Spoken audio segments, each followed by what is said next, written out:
आने वाले बच्चों के भविष्य से जुड़ा, जिससे SC, ST, SC, EBC, OBC, minority, कमजोर तबके के बच्चों की जिंदगी पर प्रहार हो रहा है। इसके लिए व्यापक सहमति के साथ राष्ट्रीय अध्यक्ष चंद्रशेखर रावत जी, ओवैसी जी और प्रदेश अध्यक्ष जौहर जी और अब्दुल इमाम जी के साथ सभी सहयोगी छात्र यूनियन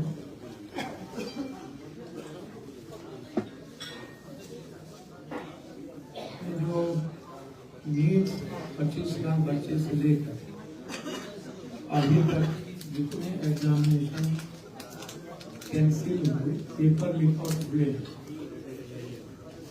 जो सबका एक ही डिमांड है कि पेपर लीक आउट ना हो।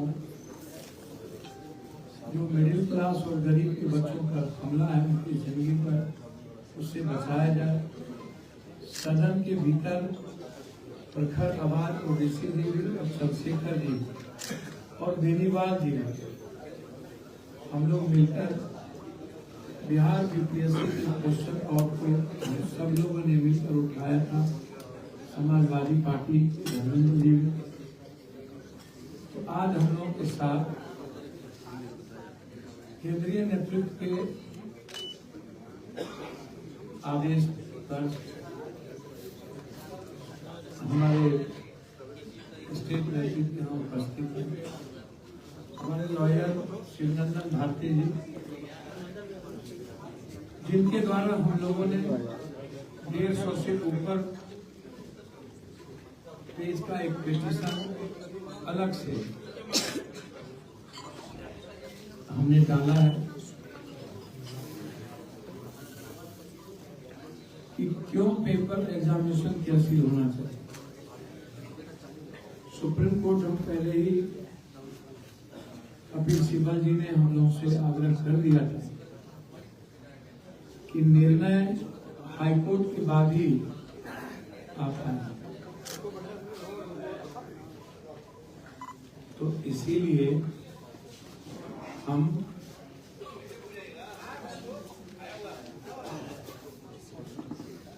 आप सबको आज आमंत्रित किए हैं। आप आए, इसके लिए धन्यवाद, स्वागत।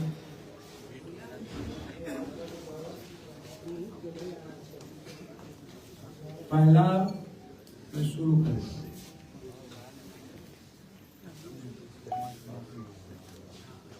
कि BPSC मुद्दा नहीं है, मुद्दा है देश का पेपर क्वेश्चन लीक।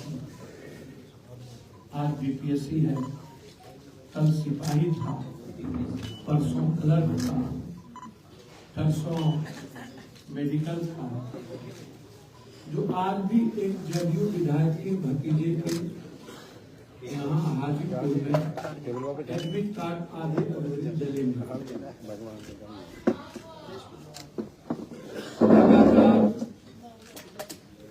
जो भी पेपर क्वेश्चन लीक हो रहा है, संजीव हो या कोई अन्य, सारों माफियाओं का रिश्ता किसी न किसी बड़े नेताओं के परिवार और नेताओं से।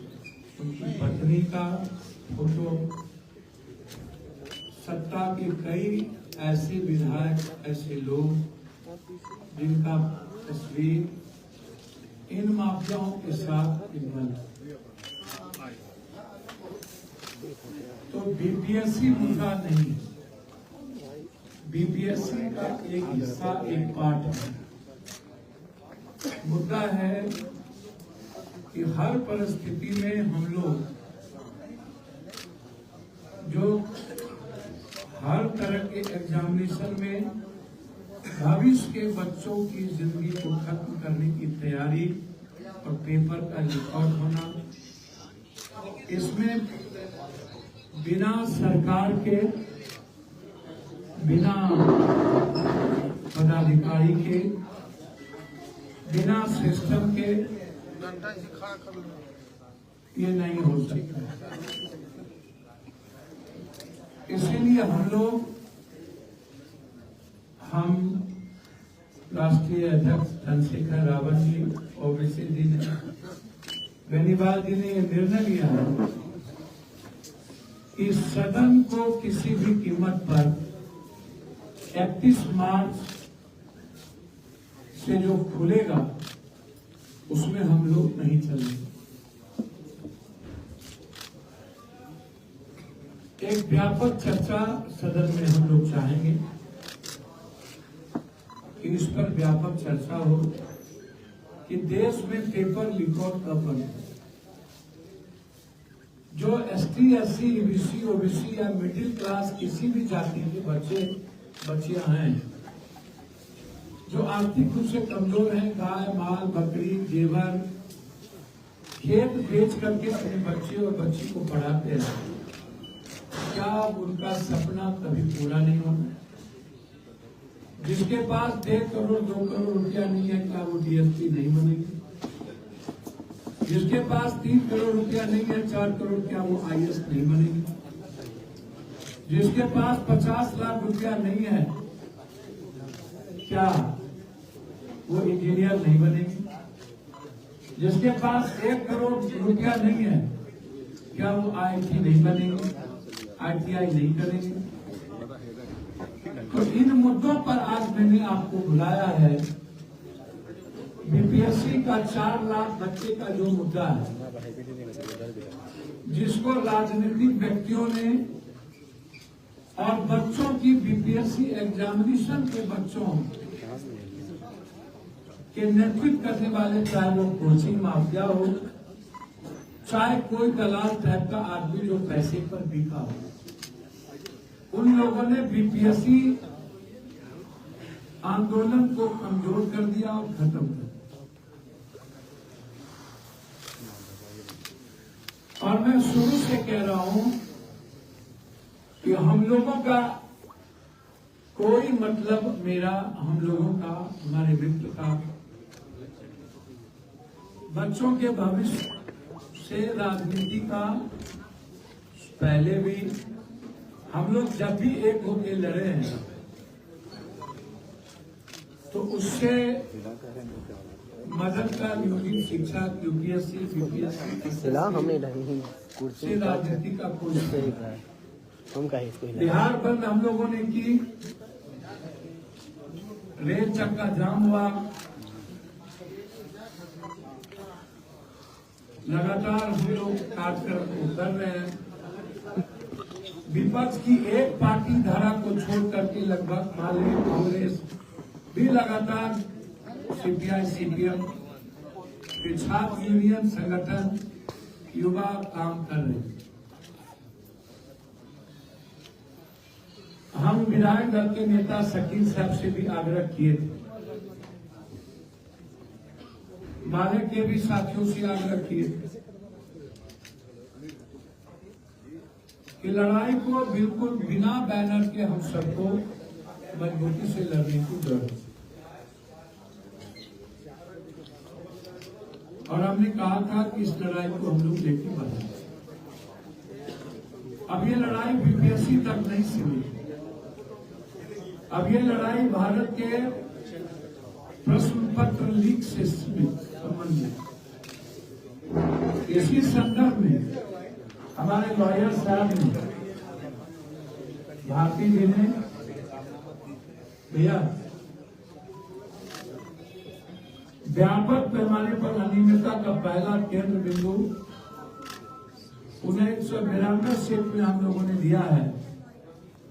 डीएम साहब जिन मुद्दों को स्वीकार किए हैं, 173 सेट ही क्वेश्चन पहुंचा था 192 में, तो 192 में 173 क्वेश्चन सेट ही पहुंचना, यह अपने आप में सीधा दिखता है कि अनियमितता है और पेपर लीकआउट गायब।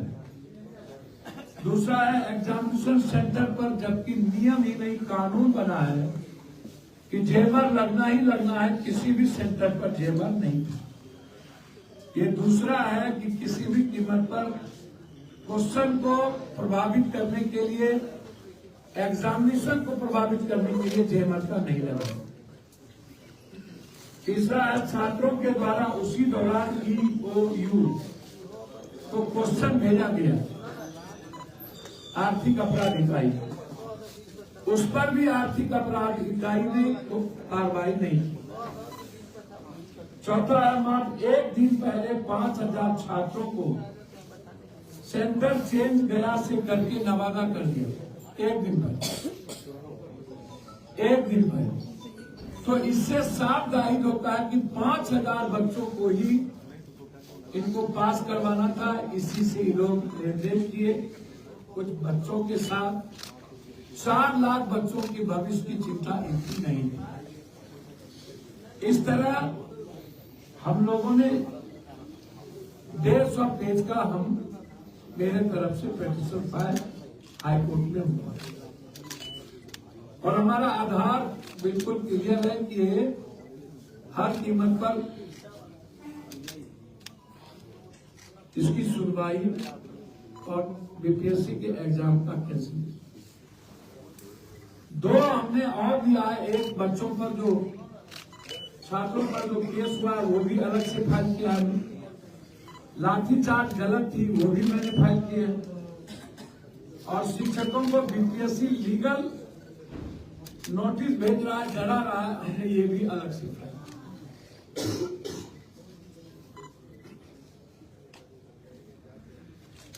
एक केस हमने अलग फाइल किया जिसमें एग्जामिनेशन कैंसिलेशन का है। 3 केस अलग फाइल किया जिसमें लाठीचार्ज का और बच्चों पर केस का। तो इसीलिए यह प्रोसेस मैंने आपको पहले भी कहा। लाठीचार्ज के बाद जब हुई थी तो मैंने कहा था कि यदि सरकार नहीं मानेगी तो बिहार में हम रेलवे चक्का जाम करेंगे। फिर भी सरकार नहीं मानेगी तो हम बिहार बंद करेंगे। तब भी सरकार नहीं मानेगी तो हम सर्वोच्च न्यायालय तक जाएंगे।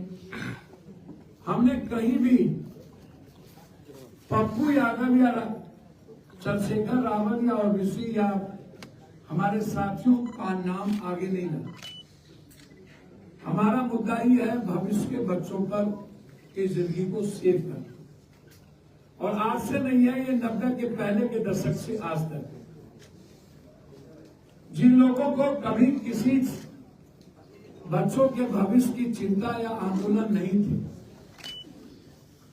हर नए आंदोलन में नए तरह के बच्चों के जिंदगी को खिलवाड़ करने वाले दलाल टाइप के कुछ लोग आ जाते हैं जिसका एग्जामिनेशन से कोई मतलब नहीं और वो बिक जाते हैं।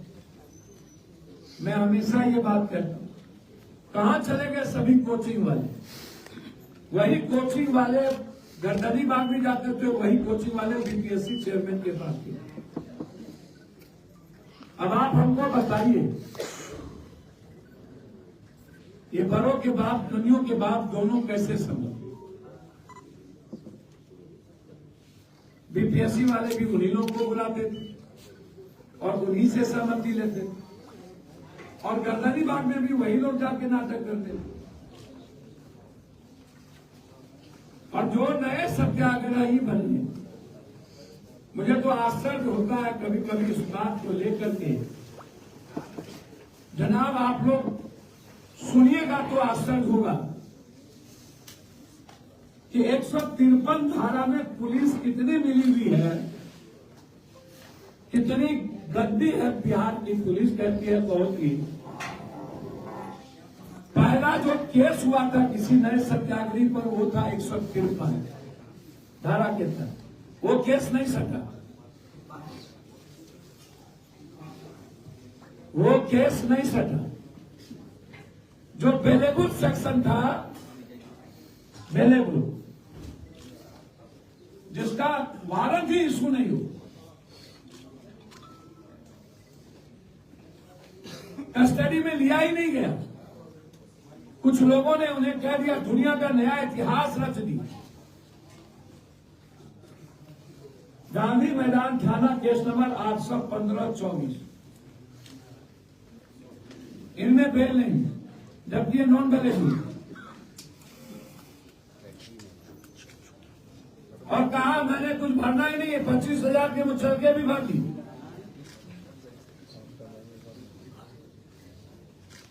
और सब कुछ ठीक, गाड़ी से भी हम अस्पताल जा सकते थे, लेकिन एम्बुलेंस से चल दी।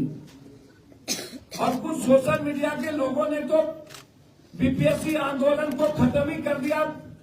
टीवी चैनल के एंकरों ने बीपीएससी छात्र के मुद्दों को गौन ही कर दिया। वैनिटी बक्सा डब्बा,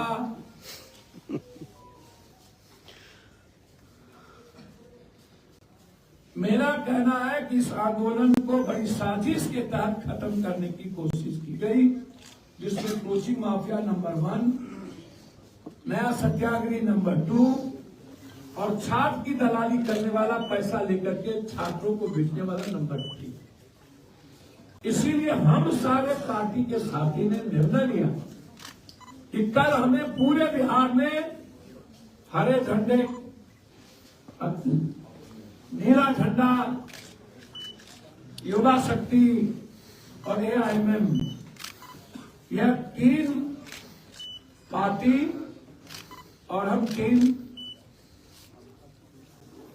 कर्म करने वाले 3 लोग, जिसका राजनीति से कोई औचित्य नहीं। हम लोगों ने संकल्प लिया है कि जब तक पेपर रिकॉर्ड होना बंद नहीं होगा तब तक हम लोग सदन भी नहीं चलने देंगे और सर्वोच्च न्यायालय तक नहीं जाएंगे। 4 लाख बच्चों के भविष्य को खत्म नहीं होने देंगे। हर परिस्थितियों में इस लड़ाई को